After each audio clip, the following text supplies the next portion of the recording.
and welcome to Americans Learn. My name is Lauren, and today I'm going to be looking at a Lost in the Pond video. This is why are Americans so obsessed with ice cubes? And like, for me, they make my drink cold, and I like things cold. You know, I've got ice in my water right now. I like cold better than room temperature. Like, for me, a beverage has to either be very cold or very hot. And like, when it's in between, it's not good. It doesn't taste good. So that's my reason. Also, they have a very satisfying crunch. I have been crunching ice my whole life. I've been told it's bad for me and my teeth, but I do it anyway. And now I'm going to find out why this British guy thinks that Americans are obsessed with ice cubes. I feel like I'm going to be called out. I already feel a little called out, but I'm going to withhold judgment. And maybe I'll learn something about myself. Which is the point. That's the whole point. Let's go. One of the first things that pilgrims would have seen upon reaching present-day America would have been water on the rocks. It seems only appropriate then that water on the rocks has also become a popular American drink. And I'm not talking about seaweed-infested water from New England. I'm talking about water served with ice. Okay, so literally just talking about water then. Ice cubes in water, not ice cubes in anything else. All right. I also do know that like in restaurants and stuff, and like coffee shops, if you get iced coffee, the reason they put so much ice in there is definitely 100% because then they put less product in. Like, the more ice in things, the less of an actual drink they put it in. So, capitalism. Of course, I use the example of water to service a really great pun. But honestly, Americans put ice in almost everything. This is true. Cocktails to mocktails, from coffee to tea. They even sell bags of it at the petrol station. And to people which is great for parties. Britain, where frozen water is used far more sparingly, America's ice cube culture can at times seem like an obsession. So, is it? And why do Americans insist on bulking up their liquids with more liquids, albeit solid ones? Well, as a British person myself who moved to the United States, such questions have been at the forefront of my mind this summer, not least because my wife and I recently got an ice making machine. Shut up, it's great. And if you would like this machine of a YouTube channel to reach 1 million subscribers and you haven't yet become one yourself, do that now. Do it. Also subscribe here. That would also help me. We are not anywhere close to 1 million subscribers. We're coming up on like 26,000, so subscribe. One time though, I will say about ice cubes, we in my it was like in this AP Psych class, we had to do it was a unit about addiction. And so one of the things that we had to do was like we had to for a week be addicted to ice cubes, and we had to put them in every drink that we had, and we were supposed to hide it. You know, we weren't supposed to, like, tell anybody that this is what we were doing. And it was supposed to be sneaky and secret, and, like, then we had to, like, write about our findings, and the point was supposed to, I think, just kind of show sort of what the mental hoops people have to jump through, or, like, the lengths people will go to hide an addiction. So I don't remember exactly what the point of the project was, to be completely honest, but I do remember having to do it. And I remember also I was talking to a friend of mine about it. This was I was at work, and he was like, I was like, yeah, because I thought it was a dumb project, so I was telling him about it, even though we weren't supposed to tell anybody about it. But I figured he doesn't go to my school, like, he's graduated, it's fine. I was like, we have to do the same with addiction to ice cubes. He's like, I'll tell you about addictions. And he like pulls out his freaking crack pipe. And I was like, I am at work. we can talk about that later, but I am currently not on my break. In the meantime, here are some of the actual reasons that Americans love their ice, some of which might surprise you. Back back to the actual episode. Thin ice with my British subscribers. I want to start this deep dive by addressing a popular misconception among Americans that European countries don't themselves have ice cubes. This, of course, is completely and utterly a little bit false. A little bit Not false. only do many households have trays for creating them, but Brits, albeit to a lesser extent than Americans, do consume iced tea and the like. But definitely not as much as as hot tea. Actual tea? This misconception appears to be that ice water is not typically served in UK restaurants unless one specifically asks for it, and even then you only get about 1 or 2 ice cubes. In the US, most restaurants will serve it by default, with waitstaff frequently ensuring that your glass remains topped up. In other words, it's not that Britain eschews ice cubing altogether, it's just that Americans take it to another level. Speaking of levels, I'd really like to thank today's sponsor, Exeter. Have you ever been in that awkward situation where you're at the bar ordering whiskey on the rocks and your credit card is buried beneath all your other cards and you feel stupid trying to find it? Well, I for one never have to worry about that again thanks to my new beautiful wallet from Exeter. At the click of a button, my cards now float to the top in a pleasingly visible way, and thanks to Exeter's Finder card, I can now valiantly move on from my other wallet-related issue, never being able to find it. Oh, that's cool. Find My, you can track the whereabouts of your wallet before it's taken by the sorts of people who did the same to mine in the Great Wallet Incident of 2011. And Unfortunately, I don't have Apple, so I don't think the Apple Find My would work for me. But that's cool. I just have a dad wallet. Like, it is this giant, it's like, I have cash sometimes, I often have cash. So it's like having like this skinny little wallet that like fits on your phone, great. But also, I feel like if I had one of those, I wouldn't be able to use my pop socket. It's a whole thing. I just prefer having a big old wallet. It's harder to lose. The summer sale is offering 25% off. Using the code LOST will unlock further discounts. The details are in my description below. Now, I know what some of you might be thinking. Lawrence, this video should have been over in 20 seconds. The answer is simple. Americans just like to be different. And while that's to be the default perception toward most things America, I've read enough to know that this belief doesn't always hold water. Pun intended. In other words, ice cube fanaticism, much like American vocabulary, is not so much a product of American hysteria, but American history. You see, America's ice fixation in this, the era of refrigeration, owes much to the century that preceded it. In 1800, when the US was still young enough to be covered under its parents' healthcare plan, one American in particular came up with a revolutionary idea: ice harvesting. This was where icemen would cut huge blocks of ice from lakes and rivers for the express purpose of using them for refrigeration. Did he come up with that, or did someone in like Norway come up with that? I feel like that can't have been an American only invention.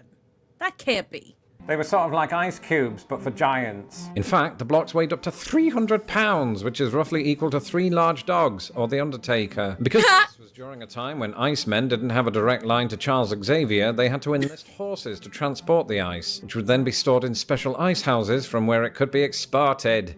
And why am I telling you this in 2024? Because for the next century and a half, harvesting became a massive industry in the United States. It was the brainchild of Bostonian businessman Frederick Tudor, who would later be dubbed the Ice King, despite Boston only recently saying it didn't want a monarch. Tudor made an absolute fortune selling to other countries ice harvested in New England. Oh, interesting. Okay. My water on the rocks joke from earlier. In fact, by the 1880s, ice was America's second largest export after cotton. Among the beneficiaries were Cuba, India, England, and most notably Norway, which subsequently began its own ice harvesting industry. Okay, see, that's what I was... Oh, really? America did it first?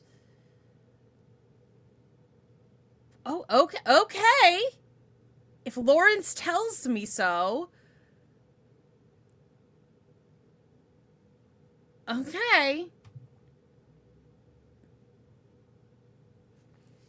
And of course, ice harvesting gradually benefited American society. Indeed, it was known as ice harvesting because ice was literally considered a crop. At first, this crop would be distributed to the wealthy who would use it to preserve meat and beverages, something that was of particular importance during those hot summer months. But as the century wore on, ice was made available to businesses up and down the country. It revolutionized various food markets because it meant that meat, fish, and vegetables could be more easily stored and transported without rotting. Moreover, by the 1860s, when Tudor was busy seeking revenge against his barber, 2/3 of homes in Boston and New York received ice deliveries on the daily. America presumably had so much ice that the only natural next step was to start putting it in drinks. Don't believe me? Well, American author Mark Twain, who was obsessed with technological invention, not only himself confirmed it, but cited it as a uniquely American practice. Huh. I think that there is only one thing that can be called by the wide name American. That is the national devotion to ice water. That sounded exactly like him. Like It did. You did. Good job. Continued on into the 20th century, along with ice cubes. Indeed, it was during the Great Depression that America gave us the first flexible ice tray. Oh, shit. Okay. Normally made of plastic,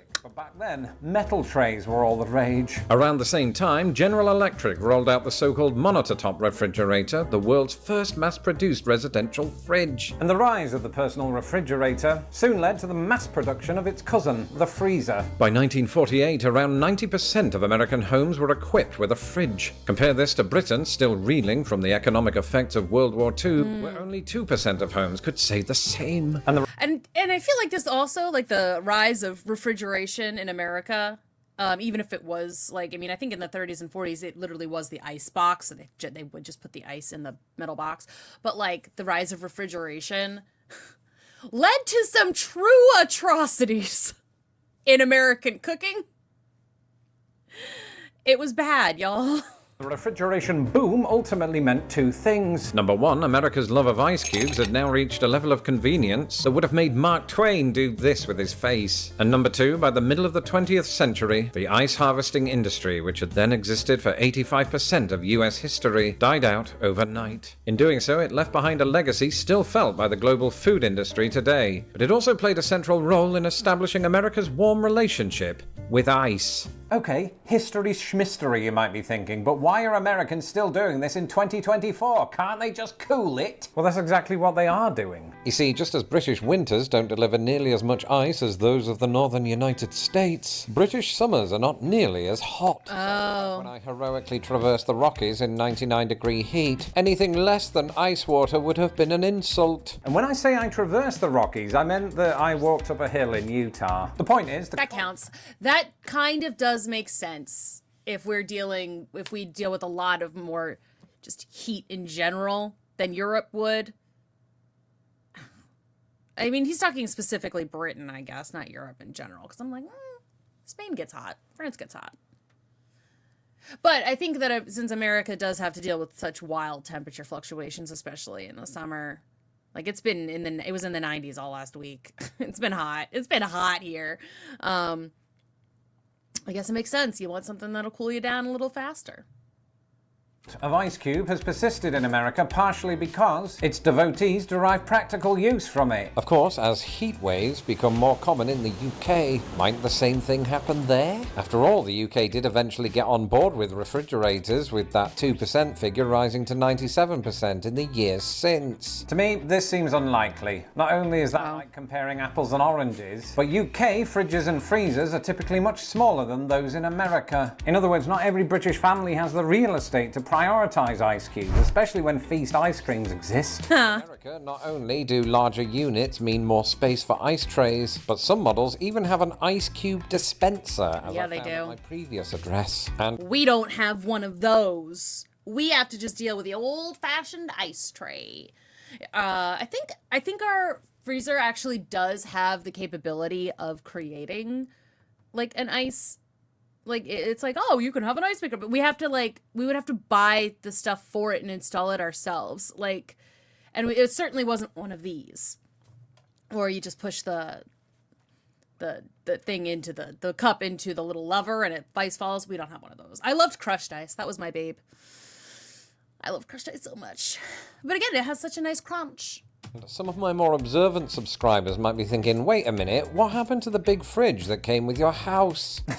We're not 5 people, it had to go. Which is why we got a smaller fridge and an ice making machine. However, all of this talk of 4-sided objects got me thinking, perhaps the ultimate reason that Americans love ice cubes is that Americans also have a broader love of rectangles. Under a flag that Okay. Rectangles than, say, 99% of all of the countries in the world, in a country of rectangular counties, some of which form rectangular panhandles or knitted quilts, or the utilization of land in America as illustrated by Forbes. In cities of rectangular neighborhoods in which rectangles live side by side in total harmony, there are rectangular lawns containing circular fire pits for safety reasons, but in the rectangular houses, there are rectangular kitchens with their rectangular freezers with rectangular trays with smaller rectangular trays. Oh my god! Rectangular ice. Oh no! Video on 6 food dishes I only discovered after moving to America. You'll do that next. Until the next video, goodbye. Oh no! He's right! We do like rectangles. Oh no! I wasn't expecting. We like rectangles. Like, I'm looking around on my desk. I was like, but my monitors are rectangular. My camera's rectangular. I have this dice box that's rectangular. My hard drives are rectangular. Lots of rectangles just right here. My phone is rectangular.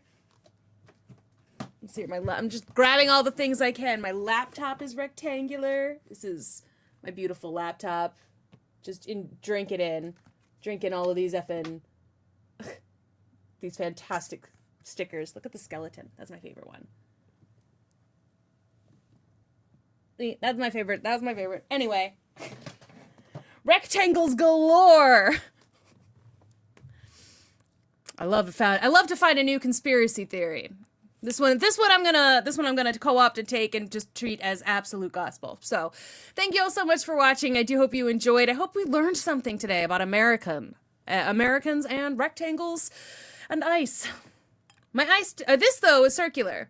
My ice today was circular, so maybe there's nothing to it after all. It's a pity. I'll see you all in the next one. Bye.